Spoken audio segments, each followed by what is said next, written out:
America ചന്ദ്രനിലേക്ക് ആളെ വിടുവാനായിട്ട് $100 million ചെലവഴിച്ചു. $100 million ചെലവഴിച്ചാണ് ഭൂമിയിൽ നിന്ന് ഒരു മനുഷ്യനെ ചന്ദ്രനിലേക്ക് അയച്ചത്. എന്നാൽ അതിനേക്കാൾ വലിയൊരു വില പിതാവായ ദൈവം നമുക്ക് അയച്ചു തന്നു. ആരാണ്? യേശുവിനെ. ദൈവം ഈ ഭൂമിയിലേക്ക് ഒരു പുത്രനെ അയച്ചു. അമേരിക്ക ചെലവഴിച്ച ആ വിലയേക്കാൾ വലിയൊരു വിലയാണ് പിതാവായ ദൈവം ഇതാ നൽകിയത്. അതേതാണ്? യേശു ഈ ഭൂമിയിലോട്ട് ഇറങ്ങി വന്നു. ഹല്ലേലൂയ. ഉറക്കെ പറഞ്ഞേ ഹല്ലേലൂയ, ഹല്ലേലൂയ, പ്രൈസ് ദി ലോർഡ്. ബഹിരാകാശത്തൂടെ യാത്ര ചെയ്ത, ചന്ദ്രനിലൂടെ യാത്ര ചെയ്ത വ്യക്തി തിരിച്ച് ഭൂമിയിൽ വന്നപ്പോൾ പത്രക്കാർ ചോദിച്ചു, ഭൂമിയിലൂടെ അല്ലെ ചന്ദ്രനിലൂടെ നടന്നല്ലോ അങ്ങ്. എത്രയോ വലിയ ഭാഗ്യമാണ്, എത്രയോ വലിയ അനുഗ്രഹമാണത്. അതിനെക്കുറിച്ച്, ആ ഭാഗ്യത്തെ കുറിച്ച് ഒന്ന് പറയാൻ പറ്റുമോ? ഉടനെ അദ്ദേഹം പറഞ്ഞ, ഞാൻ പേരോർക്കുന്നില്ല, അദ്ദേഹം പറയുകയാണ്, മനുഷ്യൻ ചന്ദ്രനിലൂടെ നടന്നത് ഒരു അത്ഭുതമല്ല, എന്നാൽ ദൈവം നമ്മൾ ജീവിക്കുന്ന ഈ ഭൂമിയിലൂടെ തന്റെ പാദങ്ങൾ വെച്ച് നടന്നു എന്നുള്ളതാണ്. ഞാൻ ചന്ദ്രനിൽ പോയി നടന്നു എന്നതിനേക്കാൾ വലിയൊരു അത്ഭുതം എന്ന് അദ്ദേഹം പറയുന്നുണ്ടായി. പ്രിയമുള്ളവരെ, ചന്ദ്രനിലോ വ്യാഴത്തിലോ ബഹിരാകാശത്തിലൂടെ മനുഷ്യൻ യാത്ര ചെയ്തതല്ല അത്ഭുതം. ഈ പ്രപഞ്ചത്തെ മുഴുവൻ സൃഷ്ടിച്ച പിതാവാം ദൈവം മനുഷ്യ രൂപം ധരിച്ച ഈ ഭൂമിയെ നാം കാണുന്ന മണ്ണിലൂടെ പച്ച മാംസം ധരിച്ച് കാൽപാദങ്ങൾ വെച്ച് നടന്നു എന്നുള്ളതാണ് വലിയൊരു അത്ഭുതം. ചേർന്ന് ഹല്ലേലൂയ പറഞ്ഞേ, കരമുയർത്തി പറഞ്ഞേ, ശക്തിയോടെ പറഞ്ഞേ. എന്തിനാ ദൈവം മനുഷ്യനായിട്ട് വന്നത്? മനുഷ്യനായ നമ്മളെ വീണ്ടെടുത്ത് രക്ഷിച്ച് സ്വർഗത്തോളം എത്തിക്കാൻ വേണ്ടിയിട്ട്. കണ്ടാലും എത്ര വലിയ സ്നേഹമാണ് പിതാവ് നമ്മളോട് കാണിച്ചത്. പുത്രനെ തന്നു, അതിനേക്കാൾ വലുത് തരാനില്ല. ഇപ്പൊ ധ്യാന കേന്ദ്രങ്ങളിലെല്ലാം സാക്ഷ്യം പറയുന്ന കേൾക്കാം, മിക്ക ധ്യാന കേന്ദ്രങ്ങളിൽ സാക്ഷ്യം പറയുന്ന കേൾക്കാം. എന്താണ് അവർക്ക് പറയാനുള്ള സാക്ഷ്യം? എനിക്ക് വിസ കിട്ടി, അങ്ങനെ ദൈവം എന്നെ സ്നേഹിച്ചു. കടബാധ്യത മാറി, കടം വീട്ടാനുള്ള പൈസ കിട്ടി, ഇതാ അങ്ങനെ ദൈവം എന്നെ സ്നേഹിച്ചു. ജപ്തി മാറിപ്പോയി, ഓ ദൈവം എന്നെ അങ്ങനെ സ്നേഹിച്ചു. വിവാഹ തടസ്സം മാറിക്കിട്ടി, ദൈവം എന്നെ സ്നേഹിച്ചു. പെരവെക്കാൻ പറ്റി, ഒരു കാറ് വാങ്ങിക്കാൻ പറ്റി, ദൈവം എന്നെ സ്നേഹിച്ചു. ദൈവ സ്നേഹത്തെ ഇവരെല്ലാം കാണുന്നത് മെറ്റീരിയലായിട്ടാണ് കാണുന്നത്. നമുക്ക് ലഭിക്കേണ്ട, നമ്മൾക്ക് കിട്ടിക്കൊണ്ടിരിക്കുന്ന മെറ്റീരിയലായിരിക്കുന്ന സാധനങ്ങളിലൂടെയാണ് ദൈവത്തിന്റെ സ്നേഹത്തെ ഇവര് കാണുന്നത്. പ്രിയമുള്ളവരെ, ഭൂമി മുഴുവൻ നശിക്കാം, ലോകം മുഴുവൻ നശിക്കാം, എല്ലാം നശിച്ചാലും നശിക്കാത്തൊന്നുണ്ട്, ഇതാ ദൈവരാജ്യം. Hallelujah, hallelujah. അതുകൊണ്ട് ദൈവ സ്നേഹത്തെ നമ്മൾ കാണേണ്ടത്, നമുക്ക് എന്തെങ്കിലും പിള്ളേര് പരീക്ഷ ജയിച്ചതോ, IELTS പാസ്സായതോ, ഒരു വീട് കിട്ടിയതോ, കാറ് കിട്ടിയതോ ആയി ബന്ധപ്പെടുത്തിയല്ല ദൈവ സ്നേഹത്തെ കാണേണ്ടത്. അങ്ങനെയുള്ള അനുഗ്രഹങ്ങള് പ്രിയമുള്ളവർ നമുക്ക് മാത്രമല്ല ഉള്ളത്, അല്ലേ? ക്രിസ്ത്യാനികൾക്ക് മാത്രം, പള്ളി പോകുന്നവർക്ക് മാത്രമേ വീടുള്ളൂ അല്ല. നമ്മളെക്കാളും നന്നായിട്ട് പള്ളി പോകാത്തവർക്കുണ്ട്. ദൈവത്തെ വിളിച്ചപേക്ഷിക്കാത്തവർക്ക് ഇതിനേക്കാളും, നമ്മൾ ഉപയോഗിക്കുന്നതിനേക്കാളും വലിയ കാറുണ്ട്. 6 കോടിയുടെ 10 കോടിയുടെ 100 കോടിയുടെ കാറ് തൃശ്ശൂര് കഴിഞ്ഞ മാസം ഇടിച്ചു. 100 കോടി രൂപ വിലയുള്ള കാറ് ഇടിച്ചു, കുറെ തകർന്നു. അപ്പോ ഞാൻ പറഞ്ഞത്, ദൈവത്തെ വിളിച്ചപേക്ഷിക്കാത്ത, മാനസാന്തരപ്പെടാത്തവർക്ക് നമുക്കിപ്പോൾ കിട്ടിക്കൊണ്ടിരിക്കുന്നതിനേക്കാൾ ഭൗതിക അനുഗ്രഹങ്ങളുള്ളവരും നമ്മുടെ നാട്ടിലുണ്ട്. അപ്പോൾ നമ്മൾ ദൈവം എന്നെ സ്നേഹിക്കുന്ന സ്നേഹത്തെ അളക്കേണ്ടത് ഈ മെറ്റീരിയൽ വെച്ചുകൊണ്ടല്ല, പിന്നെയോ ക്രൂസിലാണ് ദൈവം തന്റെ സ്നേഹത്തെ വെളിപ്പെടുത്തിയത്. ദൈവം തന്റെ സ്നേഹത്തെ പ്രദർശിപ്പിച്ചത്, കാണിച്ചു തന്നത്. ചങ്ക് തുറന്നു. നിങ്ങൾ എന്നെ എത്രമാത്രം തല്ലിയാലും അടിച്ചാലും ഇട്ടിച്ചാലും തെറി പറഞ്ഞാലും ചീത്ത പറഞ്ഞാലും മുൾമുടി അടിച്ചു കയറ്റിയാലും കാർക്കിച്ച് എന്റെ മുഖത്ത് നിങ്ങൾ തുപ്പിയാലും എന്റെ അപ്പന് വിളിച്ചാലും തന്തയ്ക്ക് വിളിച്ചാലും, യേശുവിനെ വിളിച്ചില്ലേ? തന്തയ്ക്ക് വിളിച്ചില്ലേ? എടാ, നീ കുരിശേ കിടന്നപ്പോ നീ നല്ല തന്തയ്ക്ക് പിറന്നവനാണെങ്കിൽ, നീ പ്രസംഗിച്ചിരുന്നല്ലോ ദൈവത്തിന്റെ പുത്രനാണെന്ന് ആണെങ്കിൽ, ഇങ്ങോട്ട് ഇറങ്ങി വാടാ, ഇങ്ങോട്ട് ഇറങ്ങി വാ എന്ന് പറഞ്ഞ് വെല്ലുവിളിച്ചു. അപ്പോഴും ആ വിധത്തിൽ യേശു പ്രതികരിച്ചില്ല, മിണ്ടിയില്ല. പ്രതികരിക്കാതെ യേശു അതെല്ലാം ഏറ്റെടുക്കുകയായിരുന്നു. ആർക്ക് വേണ്ടി? എനിക്കും നിങ്ങൾക്കും വേണ്ടി. യേശു ഇങ്ങനെ മരിക്കണം. മാനവരാശിയുടെ പാപങ്ങളാണ് യേശു കുരിശിൽ ഏറ്റെടുത്തത്. ആ ചുറ്റുപാടും നിന്നവര് മുഴുവൻ യേശുവിനെ വെറുപെറുത്തു, യേശുവിന് എതിരെ ചീത്ത പറഞ്ഞു, വെല്ലുവിളിച്ചു, പരിഹസിച്ചു, മർദ്ദിച്ചു, എല്ലാം ചെയ്തു.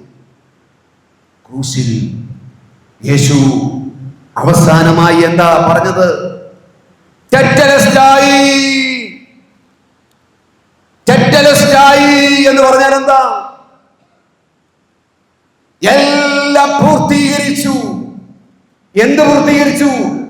മാനവരാശിയെ, മനുഷ്യവർഗത്തെ അവരുടെ ആത്മാവിലെ നിത്യതയിലെത്തിക്കുവാൻ വേണ്ടിയുള്ള ദൈവത്തിന്റെ എല്ലാ പ്രവൃത്തിയും ക്രൂശിൽ പൂർത്തീകരിച്ചു യേശു.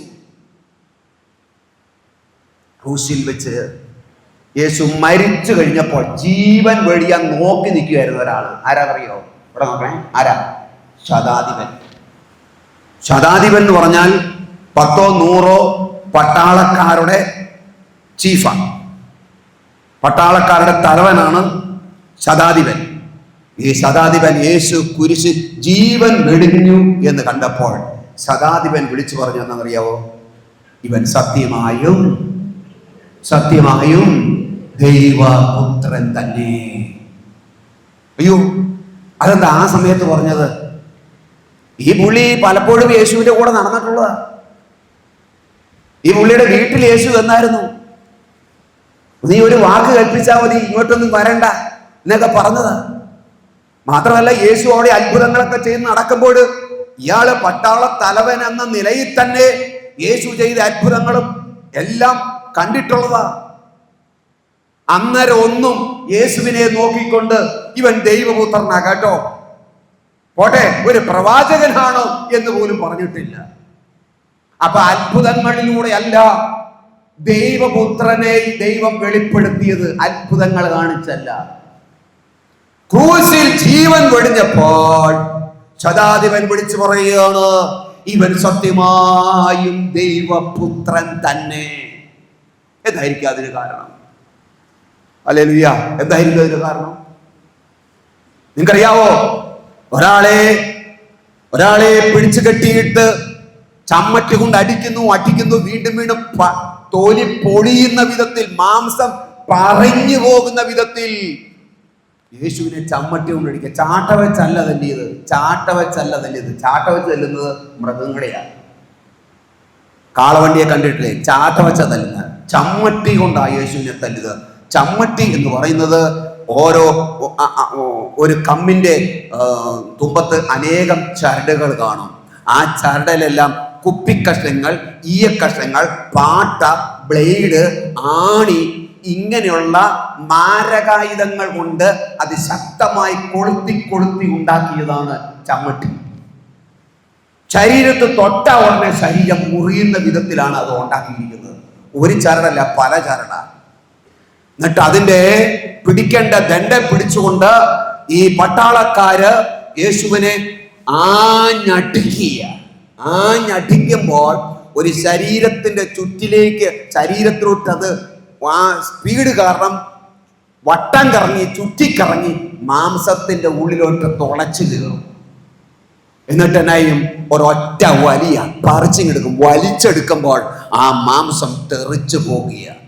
ഇത് ഒരു വട്ടമല്ല, പലവട്ടം പലവട്ടം യേശുവിനെ അടിച്ചു പൊളിച്ചു. മാംസം പറഞ്ഞുപോയി. യെശയ്യാ പ്രവാചകൻ ദീർഘദൃഷ്ടി നേരത്തെ അവൻ പ്രവചിച്ചു. എന്താ? അവനെ കണ്ടവർ അമ്പരന്ന് പോയി. മനുഷ്യനെന്ന് തോന്നാത്ത വിധം അവൻ വിരൂപനായി. മനുഷ്യനാണെന്ന് പോലും പറയല കുരിശ കിടക്കുന്ന യേശുവിനെ കണ്ടാൽ. ഇത് നമ്മളിപ്പോ ഇവിടുത്തെ കലാകാരന്മാര് പെയിന്റ് അടിച്ചു വെച്ചിരിക്കുക. നല്ല വെള്ള പെയിന്റ് അടിച്ചാലേ നമ്മൾ മുത്തുള്ളൂ. അതുകൊണ്ടാണ് പൈസ ഇടുകയുള്ളൂ. വൃത്തികെട്ട യേശുവിനെ കൊണ്ടുവച്ചാൽ നിങ്ങൾ അങ്ങോട്ട് നോക്കുപോലുമില്ല, പൈസ ഇടിയല. അതുകൊണ്ട് നമ്മളെ കലാകാരന്മാർ നല്ല അടിപൊളിയായിട്ട് ഈശോയെ ഉണ്ടാക്കി പെയിന്റ് അടിച്ച് നല്ല തുണിയെ കുടിപ്പിച്ച് വെള്ള പെയിന്റ് അടിച്ച് ഇടിപ്പിച്ചിരിക്കുക. മനസ്സിലായ? എന്നാൽ ക്രൂശിൽ കിടക്കുന്ന യേശു എങ്ങനെയാ കടന്നതെന്ന് യെശയ്യാ 53 എഴുതിയിട്ടുണ്ട്. അവനെ കണ്ടവർ അമ്പരന്നു പോയി, മുഖം തിരിച്ചു കളഞ്ഞു. നോക്കാൻ പോലും പറ്റാത്ത വിധത്തിൽ മുഖം തിരിച്ചു കളഞ്ഞു. വികൃതനായ, വിരൂപിയായ, അറപ്പ് തോന്നുന്ന വിധത്തിലുള്ള ഒരു പേക്കോലമാണ് അവിടെ കിടന്നത്. എല്ലുകൾ പുറത്തോട്ട് തള്ളി, നഗ്നനായി. ഇവിടെ തോർത്തുടിപ്പിച്ചിട്ടുണ്ട്. യേശുവിനെ ഒരു തുണി പോലും ഇല്ലായിരുന്നു. നഗ്നനായിട്ടാ യേശു തൂങ്ങിക്കിടന്നത്. അവനെ കണ്ടവർ അമ്പരന്ന് പോയി. മനുഷ്യനെന്ന് തോന്നാത്ത വിധം വിരൂപനായി. അവന്റെ രൂപം മനുഷ്യൻ്റെതല്ല, അത് അനേക ജനങ്ങളെ പരിഭ്രാന്തനാക്കിയെന്ന് ബൈബിൾ പറയുന്നു. ഹല്ലേലൂയ.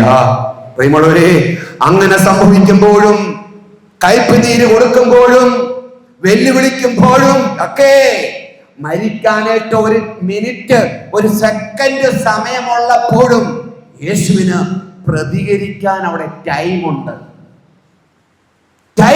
യേശുവിന് തന്നോട് ചെയ്ത, ഇങ്ങനെയൊക്കെ ചെയ്ത പട്ടാളക്കാരോടും യഹൂദന്മാരോടും പ്രമാണിമാരോടും പ്രതികരിച്ച് സംസാരിക്കാൻ ടൈമുണ്ടായിരുന്നു. പക്ഷെ അവൻ അത് ചെയ്തില്ല. പിതാവിന്റെ ഹിതം നിറവേറ്റാനായിട്ട്, തന്നെ കുറിച്ചുള്ള പ്രവചനം പൂർത്തീകരിക്കപ്പെടാൻ യേശു ജീവൻ വെടിയുന്ന സമയത്ത് പറഞ്ഞു, തെറ്റരസ്ഥായി, അതേ പിതാവേ, നീ എന്നെ കുറിച്ച് അങ്ങയുടെ പദ്ധതി എന്താണ്, അത് ഞാൻ പൂർത്തീകരിച്ചു എന്ന് പറഞ്ഞു കഴിഞ്ഞപ്പോൾ ചതാതി കുറിച്ച് പറയും, സത്യമായി ദൈവപുത്രനാണ്. എന്താ പറഞ്ഞതിനർത്ഥം? ഒരു ദൈവത്തിനും മാത്രമേ ഈ വണ്ണം ക്ഷമിക്കാൻ പറ്റും. ഈ വണ്ണം കമാന്ന് ഒരക്ഷരം മിണ്ടാതെ അറക്കാൻ കൊണ്ടുപോകുന്ന കുഞ്ഞാടിനെ പോലെ കാണപ്പെട്ടു എന്നാണ് ബൈബിൾ പറയുന്നത്. രോമം കത്തിരിക്കുന്നവരുടെ മുമ്പിൽ നിൽക്കുന്ന കുഞ്ഞാടിനെ പോലെ അവൻ കാണപ്പെട്ടു. അവന്റെ വായിൽ നിന്നും ഒരു അക്ഷരവും ഉരിയാടിയില്ല. കണ്ണുണ്ടായിട്ടും കാണാത്തവനെ പോലെ, വായുണ്ടായിട്ടും സംസാരിക്കാത്തവനെ പോലെ അവൻ സ്വയം നിന്നുകൊടുത്തു. എനിക്കും നിനക്കും ലോകത്തിന് മുഴുവൻ രക്ഷ നൽകാൻ യേശു അത് മുഴുവൻ തന്റെ ശരീരത്തിൽ അനുഭവിക്കുകയായിരുന്നു, ഏറ്റെടുക്കുകയായിരുന്നു. ഇത് ഒരു മനുഷ്യന് സാധ്യമല്ല. മാനുഷികമായ ഒരു വ്യക്തിക്ക് അവന്റെ മനുഷ്യന്റെ ശക്തി കൊണ്ട്, അവന്റെ വിൽ പവർ കൊണ്ട് അവന് സാധ്യമല്ല. ഇങ്ങനെ മരിക്കണമെങ്കിൽ, ഈ വിധത്തിൽ പ്രതികരിക്കണമെങ്കിൽ ദൈവത്തിന് മാത്രമേ സാധിക്കുള്ളൂ. കണ്ടോ, സദാവി പറയാം, സത്യമായും ഇവൻ ദൈവത്തിന്റെ പുത്രനാണ്. പ്രിയമുള്ളവരെ, ക്ഷമയിലൂടെയാണ് സ്നേഹത്തെ നമ്മൾ വെളിപ്പെടുത്തേണ്ടത്. ക്രിസ്തു തന്നെ വേദനിപ്പിച്ചവരോട്, കുരിശിലേറ്റിയവരോട് ഒരക്ഷരം പോലും ഉരിയാടാതെ, മറുപടി പറയാതെ, അതെല്ലാം സന്തോഷത്തോടെ സ്വീകരിച്ചുകൊണ്ട് അങ്ങനെയാ പ്രതികരിച്ചത്. തനിക്കുണ്ടാകുന്ന നെഗറ്റീവ് അനുഭവങ്ങൾക്കെതിരെ ആ വിധത്തിൽ പ്രതികരിക്കാതെ അതിനെ സന്തോഷത്തോടെ സ്വീകരിച്ചു. ക്ഷമയിലൂടെയാണ് സ്നേഹത്തെ വെളിപ്പെടുത്തേണ്ടത്. ക്രിസ്തു പൂർണ്ണമായും ക്ഷമിച്ചു. കുരിശിൽ കിടന്നപ്പോൾ എന്താ പറഞ്ഞത്? പിതാവേ, ഇവർ ചെയ്യുന്നത് എന്തെന്ന് ഇവര് അറിയുന്നില്ല, അതുകൊണ്ട് ഇവരോട് ക്ഷമിക്കണമേ. ഒരു നാണയത്തിന് രണ്ട് വശമുണ്ട്. ഒരു വശത്ത് ഓക്കെയാണ്, മറുവശം തേഞ്ഞു മാഞ്ഞ് പോയിരിക്കുക, മറുവശത്ത് പ്രിന്റിങ് ഇല്ല എന്ന് വിചാരിക്കുക. ആ നാണയം എടുക്കുകയില്ല. ഒരു നാണയത്തിന് രണ്ട് വശമുണ്ട്. രണ്ട് വശമുള്ളതുപോലെ തന്നെ ദൈവസ്നേഹം എന്ന് പറഞ്ഞാൽ നമുക്ക് കുറെ അനുഗ്രഹങ്ങൾ ഇങ്ങനെ തന്നുകൊണ്ടിരിക്കുന്നത് സ്വഭാവമല്ല ദൈവസ്നേഹം. ദൈവസ്നേഹത്തിന്റെ പ്രത്യേകത എന്ന് പറയുന്നത് ക്ഷമയാണ്. ക്ഷമയിലൂടെയാണ് സ്നേഹത്തെ വെളിപ്പെടുത്തിയത്. നമുക്ക് കുറച്ച് പൊതികെട്ടി അനുഗ്രഹം തരുന്നതിലൂടെയല്ല, ക്ഷമയിലൂടെ മാനവരാശിയുടെ മുഴുവൻ പാപങ്ങളും ക്ഷമിച്ചതിലൂടെ. റോമ 5:8 പറയുന്നു, എന്നാൽ നാം പാപികളായിരിക്കെ ക്രിസ്തു നമുക്ക് വേണ്ടി മരിച്ചു. അങ്ങനെ നമ്മോടുള്ള സ്നേഹം ദൈവം വെളിപ്പെടുത്തി. നമ്മള് ധ്യാനത്തിന്റെ ദിവസം 3-ാം ദിവസവും 4-ാം ദിവസവും കുമ്പസാരിച്ച് കഴിയുമ്പോൾ ഈശോ വന്ന് ഓടി വന്ന് കെട്ടിപ്പിടിച്ച് പാപം ക്ഷമിക്കുകയല്ല ചെയ്യുന്നത്. കുമ്പസാരിക്കരുതെന്നല്ല ഞാൻ പറഞ്ഞതിന്റെ അർത്ഥം. നമ്മൾ വിചാരിക്കും നമ്മൾ നന്നായി കഴിയുമ്പോഴാ ദൈവം എന്നെ സ്നേഹിക്കുന്നത്. ഞാൻ നന്നായി കഴിഞ്ഞപ്പോൾ ദൈവം എന്നെ സ്നേഹിക്കുന്നു എന്നാണ് നമ്മൾ ധരിച്ചു വെച്ചിരിക്കുന്നത്. എന്ന് പറഞ്ഞാൽ ഞാൻ പാപങ്ങൾ ഓർത്ത് അനുദമിച്ചപ്പോൾ, പാപങ്ങൾ ഏറ്റു പറഞ്ഞപ്പോൾ ദൈവം വന്ന് എന്റെ കൂട്ട, എന്റെ മോളെ എന്ന് പറഞ്ഞ് കെട്ടിപ്പിടിക്കുക. നല്ല ബൈബിൾ എന്ന് പഠിപ്പിക്കുന്നു, എന്നാൽ നാം പാപികൾ ആയിരിക്കെ. നമ്മൾ പാപിയായിരിക്കെ. ഞാൻ ജനിച്ച കുമ്പസാരം കൊണ്ട് ചെന്നപ്പോഴാണോ കാൽവരിയിൽ യേശു മരിച്ചത്? അല്ല, എനിക്ക് മുമ്പേ അവൻ ചെയ്തു. വൺ സൈഡ് അവൻ ഇങ്ങോട്ട് നമ്മളെ സ്നേഹിച്ചു. നമ്മൾ നന്നായി കഴിഞ്ഞപ്പോഴല്ല, നമുക്ക് പശ്ചാത്താപവും അനുതാപവും ഉണ്ടായപ്പോഴല്ല, പിന്നെയോ എന്നാൽ നാം പാപികൾ ആയിരിക്കെ താന്തോന്നിയായിട്ട്, ഇങ്ങനെ വെരുക് പോലെ അഹങ്കാരിയായിട്ട്, വിശ്വാസമില്ലാതെ ഞാൻ നമ്മുടെ തോന്നി വഴിയെ നമ്മൾ നടക്കുന്ന സമയത്തും ദൈവം നമ്മളെ സ്നേഹിച്ചു. ഇതാണ് ദൈവസ്നേഹത്തിന്റെ പ്രത്യേകത. ഹല്ലേലൂയ.